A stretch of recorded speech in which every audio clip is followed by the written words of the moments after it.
오늘 우리가 읽은 말씀 10절, 11절 보면 사도 요한은 이 땅에 하나님의 자녀들과 마귀의 자녀들이 함께 살고 있다, 함께 나타나나니 이렇게 말하고 있는데요. 하나님의 자녀는 어떤 모습으로 살고 마귀의 자녀는 어떤 모습으로 사는가, 이 두 가지 모습을 비교해 주고 있습니다. 자, 우리가 읽은 대로 10절 우리 한번 같이 더 읽습니다. 이러므로 하나님의 자녀들과 마귀의 자녀들이 나타나느니 무릇 의를 행치 아니하는 자나 또는 그 형제를 사랑하지 아니하는 자는 하나님께 속하지 아니하니라.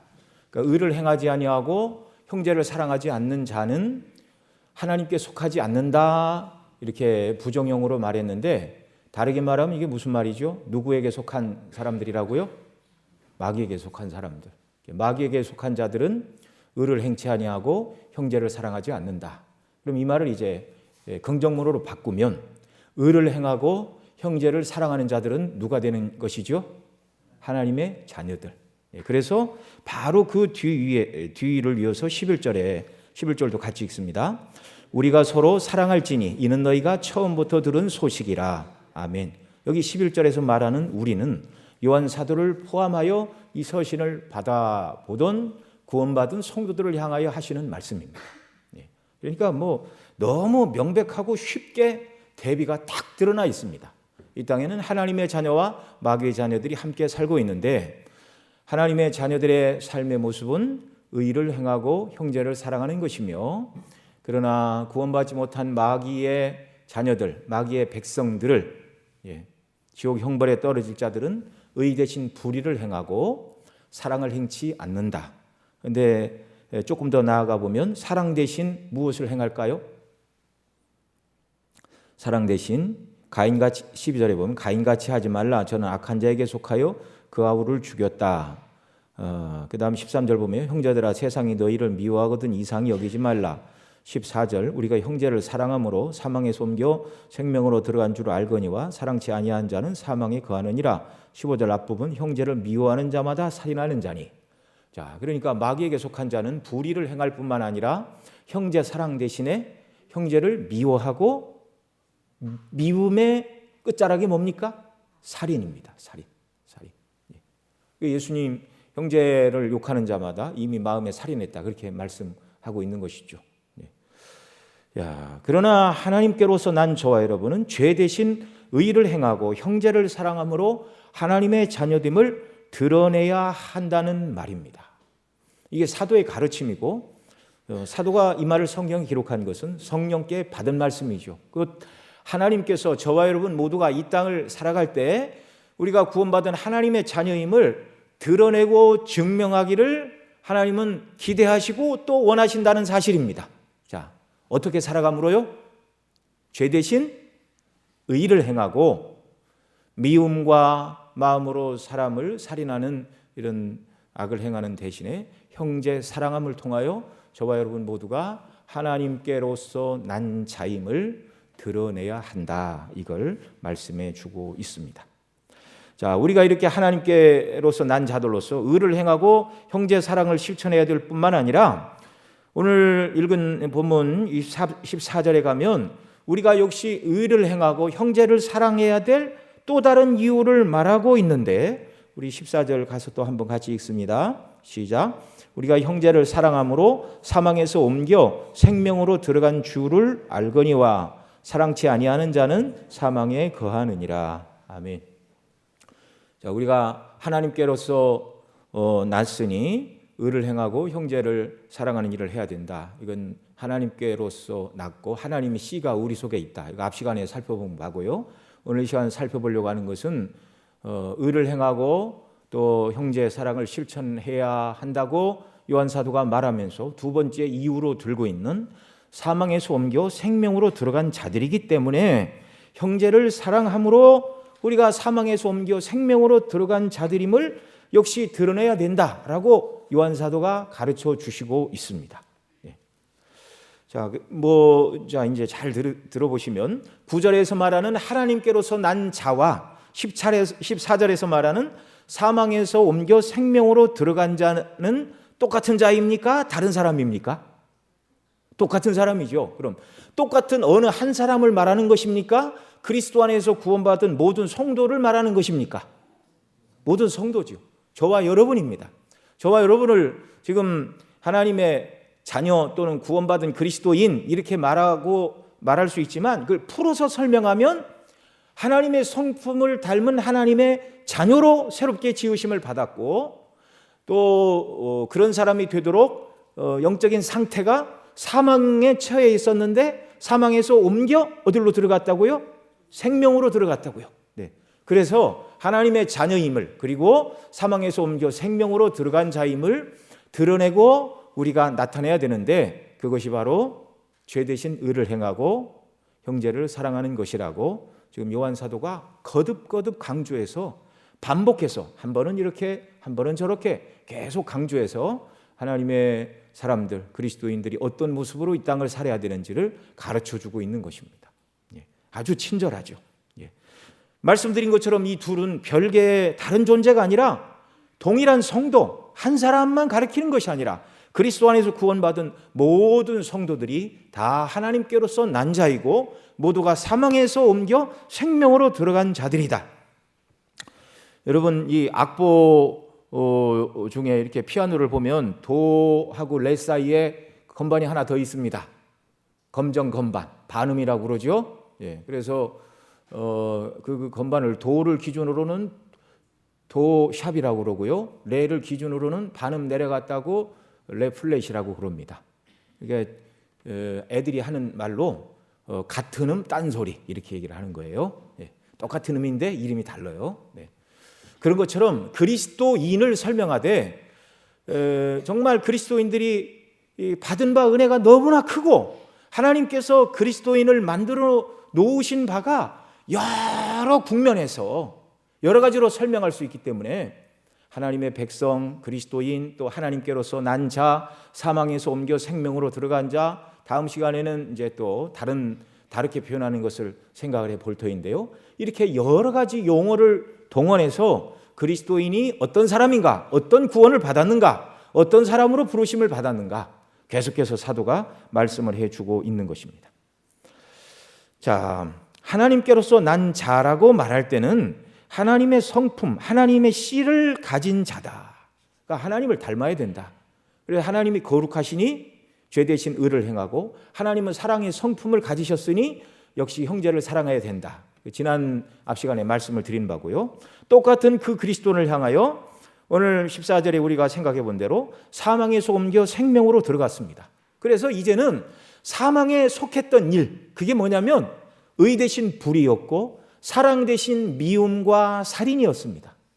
그러니 이제 사망에서 옮겨 생명으로 들어갔으니 생명에 속한 일, 곧 의로운 일, 형제 사랑하는 일을 감당해야 된다. 이렇게 차곡차곡 논리적으로 요한 사도가 말씀해 주고 있는 것이죠. 자, 14절 우리가 읽은 것처럼 사망에서 옮겨 생명으로 들어간 줄을 어떻게 알 수 있는가? 생명에 속한 활동인 형제 사랑함을 통해서 내가 사망에서 옮겨 생명으로 들어간 자다. 형제를 사랑하지 않는 자는 아직 생명에 들어가지 못하고 여전히 사망 안에 거하고 있는 자다라고 14절에서 말하고 있습니다. 자, 제 설명을 기억하시고 14절을 다시 한번 읽겠습니다. 시작. 우리가 형제를 사랑함으로 사망에서 옮겨 생명으로 들어간 줄을 알거니와 사랑치 아니하는 자는 사망에 거하느니라. 아멘. 이렇게 설명을 듣고 성경을 읽으니까 쉽지요. 그래서 설교자가 꼭 있어야 되는 겁니다. 설명 없이 성경을 읽으면 별로 남는 게 없어요. 같은 말씀이라도 잘 설명을 해야 되고 또 우리 성도님들이 집에서 이 말씀의 뜻이 무엇인가를 자꾸 그래서 묵상을 해야 되는 이유가 거기에 있는 것입니다. 저와 여러분이 하나님께로서 난 자이기에 의를 행하고 형제를 사랑할 뿐만 아니라 사망에서 옮겨 생명으로 들어간 자들이기에 사망의 행동인 불의한 죄와 이걸 버려야 되고 또 사망에 속한 자들이 행하는 사랑치 아니하는 것 아직 사망에 거하느니라 이렇게 말한 것처럼 그 반대 행동인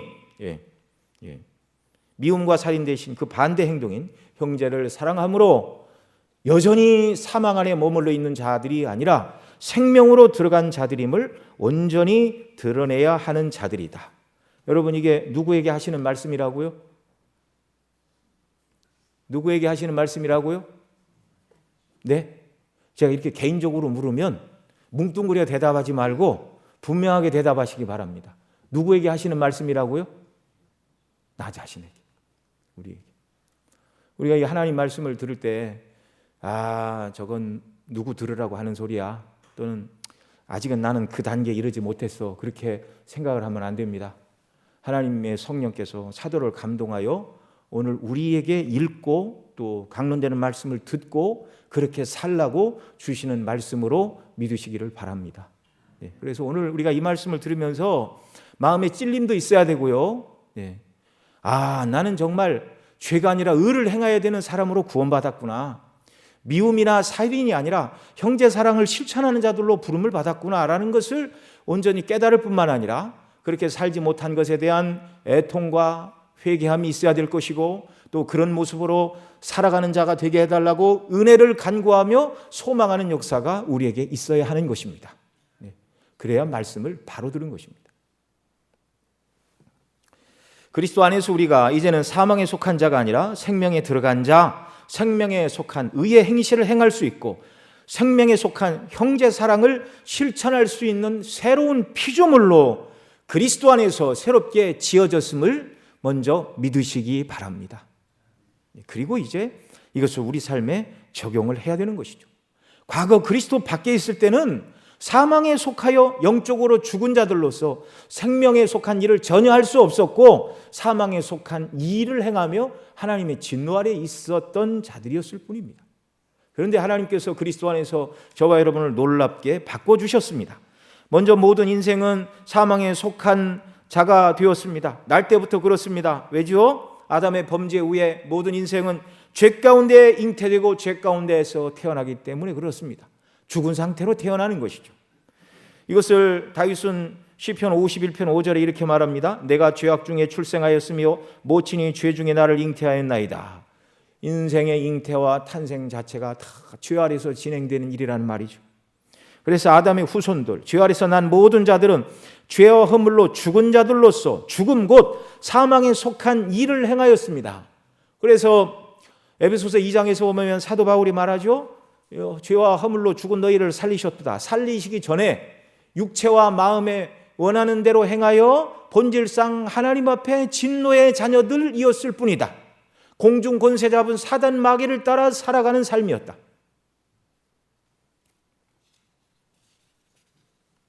이것은 아담이 하나님께서 금하신 선악과를 따먹음으로 정령 죽게 될 것이라는 말씀, 따먹자. 그날 하나님과 아담과의 생명의 관계가 끊어졌고 아담의 후손으로 태어난 모든 인생들은 영적으로 죽은 상태에서 태어나는 것입니다.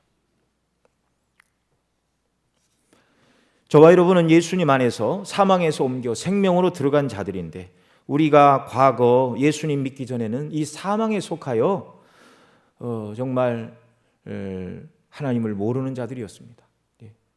사망에 속하여 정말 이 비참한 인생, 사망에 속한 자들이었고 사망에 속하였기 때문에 두 번째로 나타나는 모습이 하나님과 전혀 상관없는 하나님을 모르는 삶을 살아갔습니다. 우리가 잘 아는 것처럼 영생은 유일하신 참 하나님과 그의 보내신 자 예수 그리스도를 아는 것이라고 말씀하고 있는데 하나님을 모르니 하나님과의 생명의 관계가 끊어졌으니 정말 사망의 잠을 자고 사망의 행실을 하는 자들, 하나님과 어떤 교제도 없고 하나님과 단절되는 하나님을 모르는 자들이었습니다. 그래서 이 땅에서의 삶이 당연히 하나님을 알지 못하는 삶을 살아가는 것이죠. 그래서 예수님 믿지 않는 사람들의 모든 삶의 중심에는 누가 있습니까? 내가 있습니다. 내가. 자. 그래서 나 중심으로 해가 뜨고 해가 져야 되고요. 그런 것이죠. 모든 것이 나 중심이어야 됩니다. 그래서 내가 가게에 물건 사러 가면 그 주인이 아직 문을 닫았으면 안 되고요. 조금 늦어서 약국을 갔어도 그 주인이 전화를 받다가 문을 안 닫고 기다려야 되고요. 이게 다 자기중심적이에요. 사람 모든 일이. 자기중심, 눈에 보이는 세상을 얻고 누리려는 이 목표로 이 땅을 살아가는 것이죠. 이게 얼마나 큰 죄이고 저주 아래에 놓인 삶인지를 세상 사람들은 알지 못하고 그것에 목표를 두고 그것이 가장 행복하고 좋은 것이냐, 그냥 그것만 향하여 달려가고 있습니다. 마치 불나방이 불을 보면 타 죽을 줄 모르고 뛰어드는 것처럼 하나님을 알지 못하고 사망에 속한 자들은 이 세상의 눈에 보이는 세상 형편과 세상에 좋아 보이는 것들을 위해서 맹목적으로 달려갈 뿐이죠. 다 얻을 수도 없지만 얻었다 한들 얼마 가지도 못하고 결국은 영원한 사망에 떨어질 자들임을 알지 못하고 그렇게 살아가고 있다는 것입니다. 그러니까 예수님 밖에서 누가 세상을 다 얻었고 형통하고 성공했다 말한다 할지라도 저와 여러분은 절대로 그것을 부러워할 필요가 없다는 것을 마음에 새기시기 바랍니다. 다 지나가는 것들이에요. 그리스도 밖에 있는 자들은 하나님에 대하여 성경이 말씀하는 바 얼마나 하나님이 인격적이시고 창조하셨고 통치하셨고 심판하시고 구원하시고 전지전능하시고 의로우시고 사랑이 충만하신 하나님인가 절대 알 수가 없습니다. 하나님에 대하여 이런 이해를 가질 수 있는 사람은 하나님께로부터 난 자녀들밖에 없습니다. 그래서 그리스도 밖에 있는 자들은 하나님이 누구시냐 이렇게 물으면 관념적으로 설명을 하죠.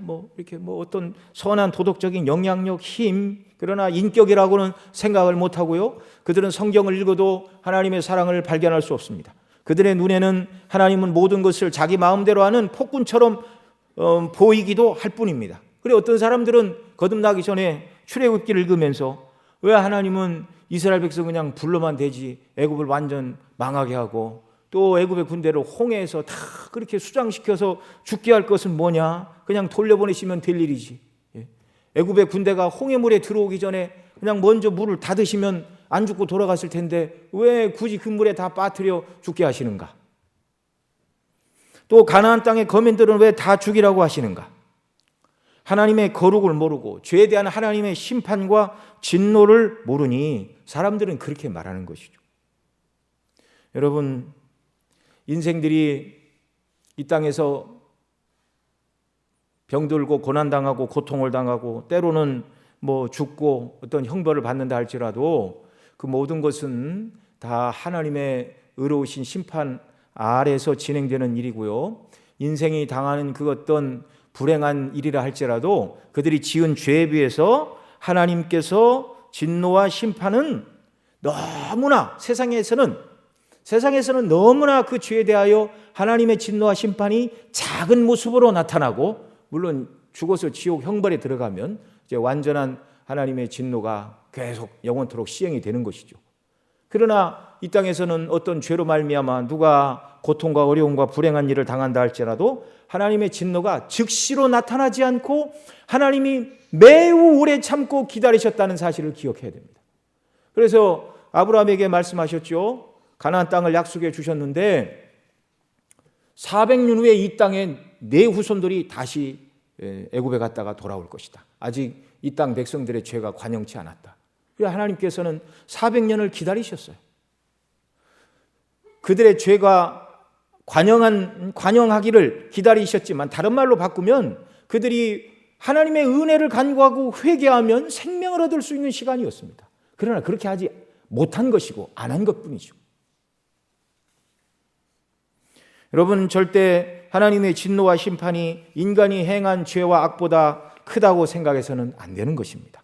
지금도 하나님은 악한 자들을 당장 죽이시어 지옥의 형벌에 던지실 수 있지만 산상수훈에 말씀하신 대로 자비하신 하나님은 오늘도 선인과 악인에게 햇빛을 골고루 비춰주시고 의로운 자와 불의한 자에게 동일하게 비를 내려 주시어서 먹고 입고 살아가는 데 필요한 일반은 총을 동일하게 공급해 주시는 자비의 하나님이심을 믿으시기 바랍니다. 죄에 대하여 심판하시는 창조와 통치의 주님 앞에서 모든 인생은 그 거룩하신 하나님의 뜻대로 순종하며 살도록 지으심을 받은 자들입니다. 사망에 속한 자들은 곧 죄 속에서 잉태하여 죄 속에서 태어나 영적으로 죽은 채 살아가는 자들은 이것을 알지 못하고 있고 가르쳐 주어도 인정하지 않고 자신이 우주의 중심이요 감히 피조물에 불과한 존재가 우주의 중심인 줄 알고 뭐 어떤 철학자는 그랬죠. 인간은 만물의 척도라고. 그 사람 혼자 말이 아니라 다른 사람들이 하고 싶은 말을 대변했을 뿐입니다. 여러분, 절대로 이 세상은 인간이 중심이 아니라는 것 알아야 되고요. 예. 이 세상의 휴머니즘은 세상의 주인은 사람이라고 말하죠. 이것이 오늘날 모든 교육과 철학과 문화 속에 이 사상이 다 스며들어가 있습니다. 그러나 하나님께서 지으신 우주의 물 한 방이면 사람이 죽을 수도 있는 아주 연약한 존재임을 알아야 됩니다. 그래서 파스칼은 뭐 인간은 갈대지만 생각하는 갈대다. 물 한 방울이면 인간이 죽을 수도 있지만 그러나 사람이 생각하는 기능이 있기 때문에 사람이 아름다운 존재다. 근데 그 생각이 창조주 하나님께까지 미치고 그 하나님 앞에서 우리가 죄인이요 그리스도 안에서 구원받는 길을 열어주셨다는 것을 깨달을 때에야 비로소 인간의 지성도 온전해지는 것이고 그 사람의 삶의 모습도 온전히 회복이 되는 것입니다. 그걸 깨닫지 못하고 그저 눈에 보이는 세상 것 중심으로 세상을 누리며 만족을 누리며 이렇게 살아가는 것, 이건 다 착각이고 망상입니다. 그래서 이들은 사망 안에 속하여 있고 하나님을 알지 못하고 그래서 하나님의 진노 아래 있습니다. 에베소서 2장 말씀대로 죄와 허물로 죽어 육체와 마음에 원하는 대로 행함으로 말미암아 본질상 하나님 앞에 진노의 자녀였더라. 그렇게 말했죠. 진노의 대상 곧 하나님의 원수들입니다. 사도 바울은 로마서 5장 10절에서 말하죠. 곧 우리가 원수 되었을 때 그 아들의 죽으심으로 말미암아 하나님으로 더불어 화목된 자가 되었은즉 예수님 안에서 저와 여러분이 이제 회복이 되어 하나님과 화목한 자들이 되었지만 그리스도 밖에 있는 모든 사람들은 하나님의 누구라고요? 원수라고요. 원수. 하나님이 회개하지 않으면 원수 갚으시는 날이 온다고요. 그래서 그들의 끝은 영원한 심판, 지옥 형벌, 두 번째 사망, 그곳에 떨어져 영원토록 죄값을 받으며 하나님의 그 앞에서 행한 죄에 대한 진노의 값을 다 받게 될 것이지만 그러나 죽지 않고 몸으로 살아있는 이때에도 무슨 일을 하는가? 영적으로 죽은 행실을 하며 살아갈 뿐입니다. 하나님과 하나님께서 주시는 영생과 생명과 빛과 진리와는 상관도 없고 그런 일에는 관심도 없고 오직 세상에서 먹고 마시고 세상을 누리는 것이 전부인 육신과 정욕만을 위해서 사는 자들이 영적으로 죽은 자들의 모습과 삶이었습니다. 과거 저와 여러분의 모습이었습니다. 예수님 밖에 있을 때의 삶의 모습입니다. 이렇게 사망에 처해 있는 자들은 자신들의 죄와 악의 그 본성을 모르고 이 땅에서 벌어지는 하나님과 사단 간의 영적인 싸움, 천국과 지옥 간의 영적인 싸움이 있음을 알지도 못합니다. 눈에 보이는 이 세상과 흘러가는 시간에 대해서만 관심을 보일 뿐입니다. 영원한 세상과 영생에 대해서는 전혀 관심이 없습니다. 오직 이들이 이 땅에서 추구하는 것, 공중 권세 잡은 자를 따라 육체와 마음에 원하는 것을 행함으로 하나님 앞에 진노받을 줄 모르고 정욕대로 살아가는 것이죠. 진노와 형벌과 멸망의 길을 갈 뿐입니다. 그래서 로마서 6장 23절에 보면 죄의 삭은 사망이요라고 말씀하고 있는데 죄를 지으면 지을수록 결국은 사망을 향하여 달려갈 뿐이라는 것이죠. 사망에 속한 모든 자들, 정말 처음 어려서 태어났을 때는 아직 죄를 많이 짓고 악이 쌓이지 않았기 때문에 좀 덜 타락한 상태이죠. 그래서 이렇게 유치원생, 초등학생, 중고생, 대학생, 직장인, 나이 많이 드신 분들 이렇게 보면 뭐 어떤 사람은 아이들은 죄가 없고 순백이다 그러는데 어린아이도 죄인입니다. 그러나 상대적으로 사람들 눈에 보일 때 누가 제일 깨끗해 보이죠? 어린아이들. 죄가 없어서가 아니라 아직 죄를 지을 만한 능력과 힘이 없기 때문에 죄를 덜 지었기 때문에 사람들이 볼 때 아이들은 순백이고 순수하다 그렇게 말하는 것이지 의로운 상태는 아닙니다. 그래서 유치원생들이 제일 신호등도 잘 지켜요. 도덕적이고. 그리고 유치원생 옆에다 태우고 급하다고 신호 한번 무시해 보십시오. 엄마는 왜 그래? 아빠는 왜 그래?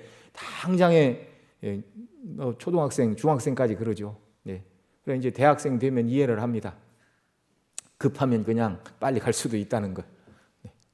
그러니까 아이들이 어려서는 나도 좀 의로운 사람이 되어야 되겠다. 위인 전기를 읽으면 나도 저런 사람이 되어야 되겠다. 아직 때가 덜 묻어서 순수한 마음이 조금 남아있지만 나이가 먹고 점점 세상을 살아가면 살아갈수록 죄를 많이 짓고 세상에 때가 많이 묻어서 영적인 일에는 별로 관심이 없습니다. 그 어린아이들한테 지옥과 천국 얘기를 하면 매우 두려워합니다. 그 말을 듣고 뭐 그날 거듭나는 아이들이 있는 것은 아니지만, 그래서 죄 지은 사람 이 땅에서 경찰이 잡아가고 죄를 지으면 감옥에 가야 된다. 마찬가지로 사람들이 못 잡아낸 죄가 우리에게 있는데 마음속에 있는 이 모든 죄, 하나님 앞에 죄인은 지옥 간다. 그러면 유치부의 아이들은 벌벌 떨어요. 그리고 예수님 믿어야 된다고 그러면 아직 성령의 역사가 안 일어났지만 어떻게 하면 지옥을 안 갈까, 이런 애통하는 마음이 있죠. 나이 한 30쯤 먹은 사람 붙들고 당신 죄로 인하여 지옥 간다 얘기해 보십시오. 뭐라고 그럴까요? 들은 척도 안 합니다. 들은 척도 안 합니다. 그래, 이 죄 아래에 있는 사람들은요, 계속 타락의 삶이 가중되는 것입니다. 계속 떨어지고 있어요. 지옥만 무적행이 아니라 이 땅의 이 삶도 가면 갈수록 사람의 마음이 강팍해집니다. 그리고 정말 60, 70 넘어서 예수님 믿는다는 건 정말 하나님의 특별한 은혜입니다. 우리 가정에 있는 아이들을 어려서부터 하나님의 말씀으로 잘 가르치고 양육하고 어려서 거듭나는 은혜, 성인이 되기 전에 거듭나는 은혜를 주십시오. 또 아직 그때 거듭나지 못했다면 이른 시일에 거듭나는 은혜를 달라고 정말 부모들은 기도하고 계속 가르쳐야 하는 것입니다. 여러분, 사망에 속한 자들, 저와 여러분의 과거의 모습인데요. 첫째로 죄 가운데 잉태되어 죄 아래 태어나 사망에 처한 자들, 두 번째는 하나님을 알지 못하고, 세 번째는 하나님의 진노의 대상이요 하나님의 원수들이라고 말씀을 드렸고, 네 번째는 지금도 계속해서 죄를 행하며 영적으로 도덕적으로 계속해서 아래로 지옥불을 향하여 떨어지고 있는 존재들, 이게 사망에 속한 존재들이었습니다. 여러분, 두렵고 두려운 말이지만 이건 사실입니다. 변할 수 없는 사실입니다. 그리스도 밖에 있는 자들에게는 이 두려운 심판 이외에 그 어떤 낙관론적인 인생관을 말해줄 수 없습니다. 성경의 관점에서 보면. 그날이 이르기 전 이 세상에서 돈도 벌고 명예도 얻고 권세를 잡아 외적으로 떵떵거리며 살아갈지 모르지만, 나름대로 인생을 성공했다 자부심을 가지며 살아갈지 모르지만, 영적으로 볼 때 하나님 앞에서 그들은 지옥을 향하여 하나님의 진노와 멸망과 심판을 향하여 달려가고 있는 비참한 죄인일 뿐입니다. 돌이키지 않는다면 영원한 멸망이 멀지 않은 자들입니다. 그런데 감사하게도 저와 여러분은 이런 자리에서 벗어났습니다. 한번 따라해 보시기 바랍니다. 사망에서 옮겨 생명으로 들어간 자들. 누구 얘기라고요? 내 얘기입니다. 내 얘기. 이런 자들을 향하여 요한 사도를 통하여 성령께서는, 하나님 아버지께서는 사망에 속한 자들이 행하던 행실이었던 의 대신 불의, 사랑 대신 미움과 살인과 분노가 아니라 이제 하나님의 자녀답게 사망에서 옮겨 생명으로 옮겨진 자답게 의를 행하고 형제 사랑을 실천하는 자들이 되라고 말씀하고 있습니다. 저와 여러분을 죄에서, 지옥의 형벌에서, 하나님의 진노로부터, 의미 없는 삶을 살아가던 쓸모없는 삶으로부터 우리를 구원해 주신 그 은혜에 비추어 어떻게 사는 것이 마땅한가, 사도를 통하여 우리에게 가르쳐 주시는 말씀이죠. 이제 그리스도인은 과거보다 좀 더 나은 삶을 사는 자들 정도가 아닙니다. 완전한 영적인 사망에서 영적인 생명을 얻은 자들로 변화되었습니다. 사망에서 생명으로 옮겨진 완전한 변화가 그리스도 안에서 일어난 것입니다. 이제 그리스도 안에서 죄 사함 받고 사망에서 옮겨 생명으로 들어간 저와 여러분, 사망에서 옮겨 생명으로 들어간 자답게 생명에 속한 삶으로 하나님이 부르셨다는 걸 기억하고 마음에 새기고, 생명을 따라 살아가는 삶의 능력이 내게 없을 때, 그런 삶의 모습이 내게 없을 때 즉시로 돌이키고 기도하고 은혜를 구하는 역사가 우리에게 있기를 바랍니다.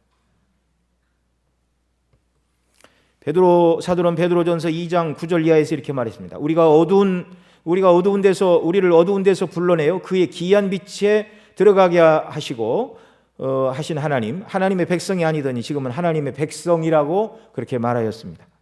우리는 어떻게 하나님의 구원의 기이한 빛에 들어가고 하나님의 백성이 아닌 자들이 이제 백성이 되었는데 그 백성의 삶, 생명이 없는 자가 생명을 얻은 그 삶, 여러분 사망에서 생명으로 옮겨진 것, 이것을 우리가 어떻게 확인하고 증명할 수 있습니까?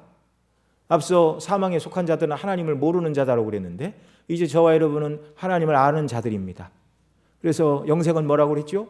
영생은 유일하신 참 하나님과 그의 보내신 자 예수 그리스도를 아는 것이다. 그래서 사망에서 생명으로 옮겨진 자의 첫 번째 특징은 하나님을 아는 자라는 것, 영생을 소유한 자가 되었다는 것. 하나님의 생명을 소유하고 하나님의 그 생명의 삶을 사는 자들로 자신이 실제적으로 변화되었다는 것을 알고 있어야 한다는 것입니다. 예를 들면 이런 거죠. 여러분 기도할 때 지금 내가 기도하는 것은 허공에 대고 그냥 내가 이루고 싶은 소원을 말하는 것이 아니라 내 기도를 들으시는 아버지 하나님이 계시고 그 하나님 앞에서 내가 기도한다는 분명한 의식을 가지고 그리스도인들은 기도하게 되어 있습니다. 여러분 그렇게 기도하시죠? 아버지께 드리는 기도입니다. 그러나 여러분 기독교 이외의 다른 모든 종교의 기도에는요, 그 기도를 받는 대상이 있다고요? 없다고요? 없습니다. 대상이 있을 수가 없어요. 참 하나님은 여호와 하나님 한 분밖에 없는데 자기들의 생각으로 어떤 신을 만들어 놓고 기도한다 할지라도 들으시는 그들의 기도를 듣는 대상이 없으니 아무리 기도해도 반응이 있을까요? 없을까요? 없죠. 반응이 없죠. 그러나 우리 기도를 들으시는 하나님 아버지께서는 우리 기도에 어떤 형태로든 응답해 주십니다. 우리가 간구하는 대로 그래, 옳은 것을 구하니 주겠다. 또는 때가 안 됐으니 조금 기다려라. 너의 그 기도는 아직 내 뜻에 합당한 기도가 아니다. 그렇게 이제 노도 하나님의 응답임을 기억하시기 바랍니다. 그런데 그래서 이 그리스도인들의 기도는요, 단순한 마음 수련이 아닙니다. 예수님 밖에 있는 세상 사람들은 기도한다 어쩐다 그렇게 말한다 할지라도 자신이 바란 바를 머리로 생각하고 그것을 얻도록 긍정적인 마인드를 가지고 한번 해보자. 마인드 컨트롤. 그리스도인의 기도는 이런 게 아닙니다. 천지와 만물을 지으신 하나님 아버지께 드리는 기도이고요, 바른 기도를 들을 때 하나님께서 이 기도를 응답하십니다. 성령님으로 역사하시고 우리에게 기쁨 주시고 문제가 해결되고 그 문제를 감당할 수 있는 능력과 은혜를 공급하심으로 하나님 우리의 아버지가 되시고 우리 기도를 들으셨다는 사실을 명백히 드러내 보여주시는 것이죠. 사도 바울은 이 생명을 소유한 자로서 갈라디아서 2장 20절에서 이렇게 말합니다. 내가 그리스도와 함께 십자가에 못 박혔나니 이제는 내가 산 것이 아니요 오직 내 안에 예수께서 사신 것이라. 이제 내가 육체 가운데 사는 것은 나를 사랑하사 자기 몸을 버리신 예수를 위해 사는 것이라. 예수님 믿는 저와 여러분이 내 정욕대로 인간의 본성과 뜻대로 살지 않고 주님이 기뻐하시는 뜻대로 순종하며 살기를 내가 원하고 그런 모습으로 살아가고 있다면 저와 여러분 마음속에도 사도 바울의 말처럼 그리스도가 살아계심을 믿으시기 바랍니다. 그리고 주님께서 기뻐하시는 이 일을 위하여 온전히 저와 여러분의 삶을 드려야 됩니다. 하루하루 작은 일에도 앞으로 10년, 20년 후에 주님을 위해서 거창한 일을 하겠다 그러지 마시고요. 하루하루 아침에 눈을 뜨면 오늘 여러 가지 감당해야 될 일들을 위해 기도하며 주의 뜻대로 모든 일을 감당하는 하루가 되도록 은혜를 주시기를 원합니다. 위에서 기도하고 순간순간 주의 도우심을 간구하며 성령의 인도하심을 받아 살아가는 것, 이게 그리스도인의 삶임을 믿으시기 바랍니다.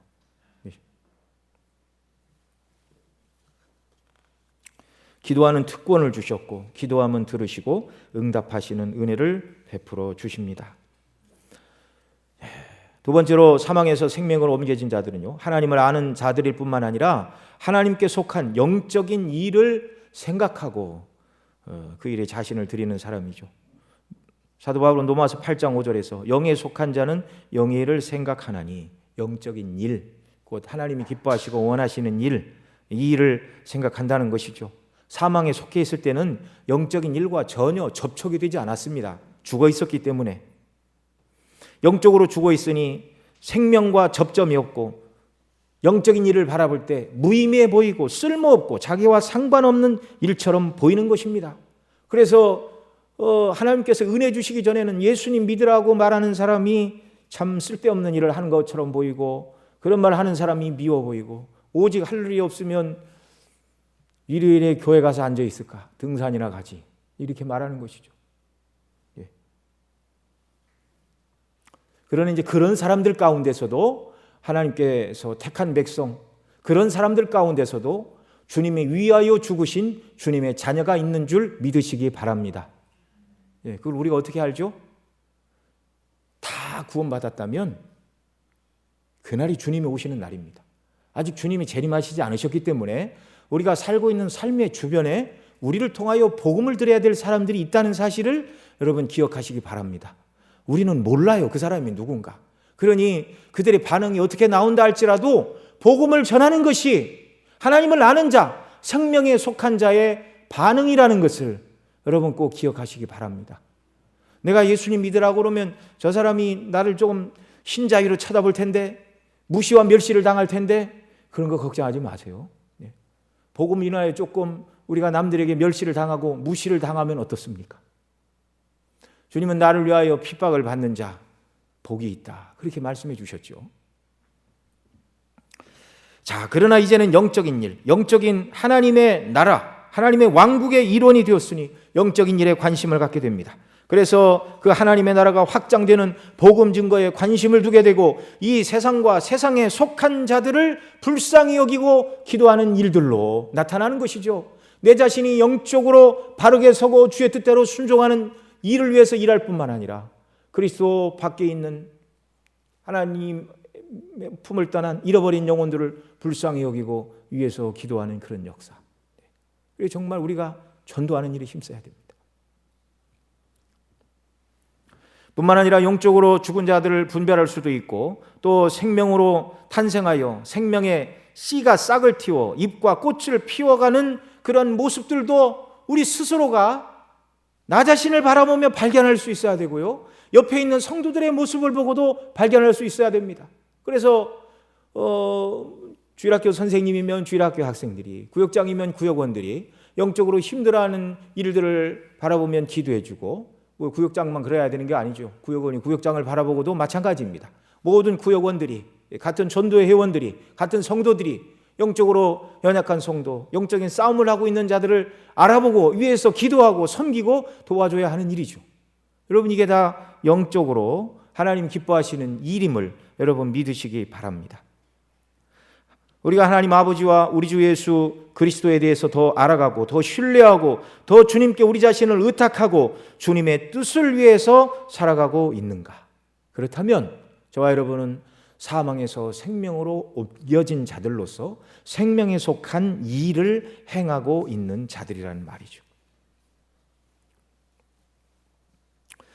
자, 이런 변화가 우리에게 나타났기 때문에 누가 우리를 향하여 당신은 그리스도인입니까? 할 때 그렇습니다, 나는 그리스도인입니다, 이렇게 말해야지. 이런 변화는 하나도 안 일어났는데, 나는 중심교회 한 10년, 20년, 30년 다녔으니 나는 틀림없는 그리스도인입니다, 그렇게 말해서는 안 되는 것입니다.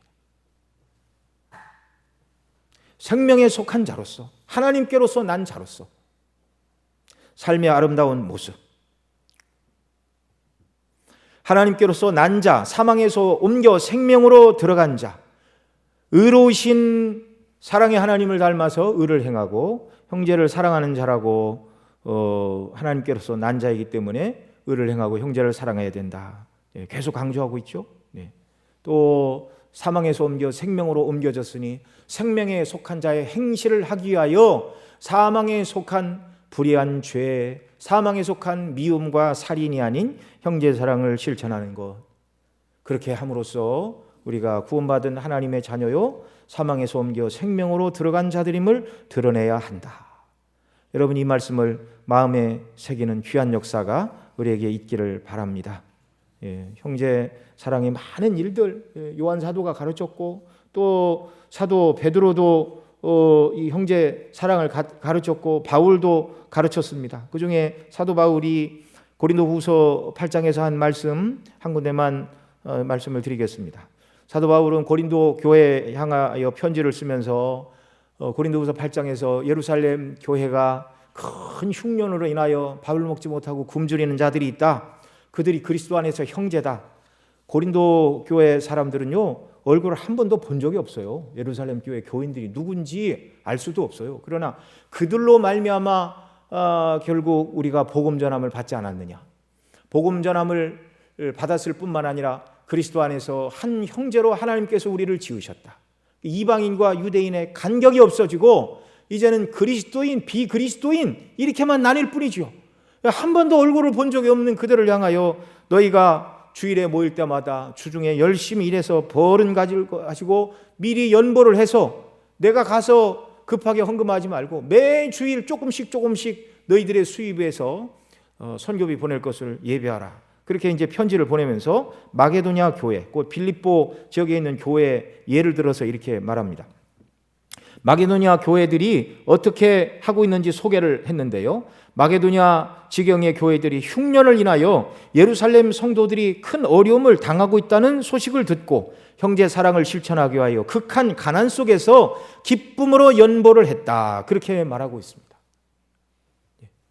그래서 이 마게도냐 교회를 본받으라 말하면서 마게도냐 교회가 예루살렘 교회를 위하여 헌금을 많이 준비했는데 그들이 풍성해서가 아니라 극한 가난 속에서, 그러나 우리보다 더 굶주리는 자들을 생각하니 가난한 중에서도 그들이 떼어서 형제 사랑을 실천하기 위하여 매주일 헌금을 했다는 사실입니다.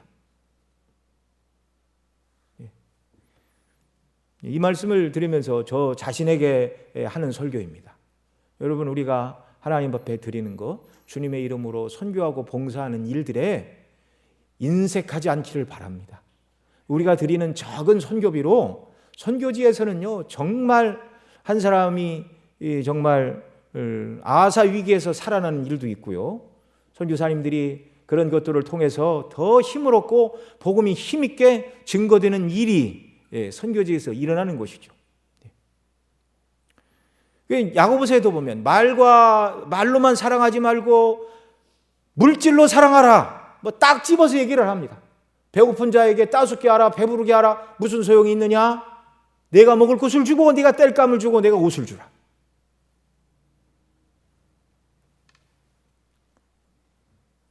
하나님의 말씀은 우리 삶이 변화되기를 원하는 것이죠. 머릿속에 그리스도인은 사랑을 실천해야 되는 사람으로 관념을 바꿔놓는 것이 복음이 아닙니다. 또 그들이 극한 가난과 그 다음에 기쁨으로 연보를 했다. 구원의 기쁨과 감격으로 우리를 하나님의 자녀가 되게 했고, 우리 본문대로 하면 하나님의 자녀로 우리를 새롭게 신분을 바꿔주셨고 사망에서 생명으로 나가는 자들로 바꿔주신 그 은혜, 이것이 너무나 감사하여 그들이 기쁨으로 형제 사랑을 위하여 정말 선교비를 모아서 보내는 이런 일을 기쁨으로 감당했다. 그렇게 말하고 있는 것이죠. 저와 여러분 각자에게 정말 하나님의 성령께서 주시는 감동이 있을 줄로 믿습니다. 저는 여러분의 형편과 처지를 다 모르고요, 또 어떻게 형제 사랑을 실천해야 될지 일일이 제가 여러 성도님들의 예를 다 듣고 뭐 어떻게 적용해야 된다 그렇게 말씀드릴 수 없습니다. 그러나 정말 우리를 사랑하신 그 사랑, 하나님의 자녀, 사망에서 옮겨 생명으로 옮겨진 자들은 죄가 아닌 의를 행하고 구체적으로 형제 사랑을 실천하는 자라는 이 말씀이 우리 심령에 정말 부담으로 와닿기를 바라고요, 이 말씀에 따라 순종하며 작은 일이라도 형제 사랑을 실천함으로 내가 하나님께로서 난 자요, 내가 생명에 들어간 자임을 하나님 앞에 나타내고 증거하는 이런 역사가 우리의 삶 속에 드러나기를 바랍니다. 기도하시겠습니다. 하나님 아버지, 이 시간 주의 말씀 통해 정말 형제를 사랑함으로 사망에서 옮겨 생명으로 들어간 하나님의 백성임을 드러내야 된다라는 요한 사도의 증거의 말씀을 생각해 보았습니다. 이 말씀이 우리 심령에 새겨지는 은혜를 베풀어 주시고, 무엇을 행하기 이전에 우리가 하나님의 자녀요, 사망에서 옮겨 생명으로 나아간 쓸모있는 사람, 영적으로 죽었던 자가 새 생명을 얻은 그 놀라운 은혜와 영광이 얼마나 큰가를 늘 생각하고 이 원리를 붙들고 나가는 삶이 되도록 은혜 주시고 인도하여 주옵소서. 우리 구주 예수님의 이름으로 기도드리옵나이다.